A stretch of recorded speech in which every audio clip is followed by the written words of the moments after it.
પલટી મારી। લીંબડીયું વિસ્તારમાં કોન્ક્રીટ માલ ભરેલા ટેન્કરે પલટી મારી। ટેન્કર પલટી જતા 2 લોકો દબાયા હોવાની આશંકા છે।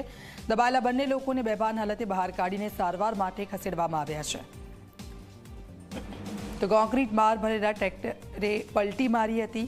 ટેન્કર પલટી જતા 2 લોકો દબાયા હોવાની આશંકા। તે લોકોને બહાર કાઢવામાં આવ્યા। બેભાન હાલતમાં હતા। હોસ્પિટલ ખાતે લઈ જવામાં આવ્યા છે। નવનીત દલવાડી અમારી સાથે ફોનલાઈન પર જોડાઈ ગયા છે। નવનીત, 2 લોકો દબાયા હોવાની આશંકા। તે લોકોને બહાર કાઢવામાં આવ્યા। બેભાન હાલતમાં હતા। તે લોકોની સ્થિતિ કેવી છે હાલ?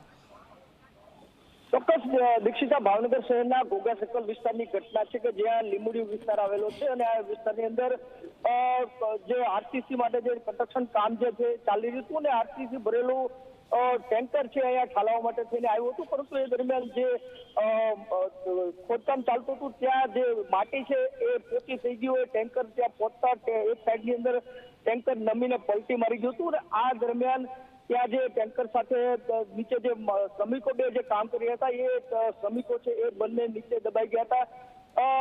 સ્થાનિક તંત્રને જાણ થતા ફાયર, પોલીસ, રેસ્ક્યુની જે ટીમો છે તાત્કાલિક ઘટનાસ્થળે દોડી ગઈ હતી અને રેસ્ક્યુ કામગીરી છે હાથ ધરવામાં આવી હતી। આ બંને લોકોને ગંભીર હાલતે અત્યારે હાલ બહાર કાઢવામાં આવે છે અને 108 દ્વારા હોસ્પિટલ ખસેડવામાં આવે છે, પરંતુ જે સમગ્ર કામગીરી છે એ દરમિયાન એક વ્યક્તિ છે એની હાલત અતિ ગંભીર છે, જેને વધુ સારવાર માટે હોસ્પિટલ ખસેડવામાં આવ્યો છે, જ્યારે બાકીના એક વ્યક્તિની હાલત હાલ સ્ટેબલ જણાઈ રહી છે, તેની પણ હોસ્પિટલ ખસેડવામાં આવ્યો છે।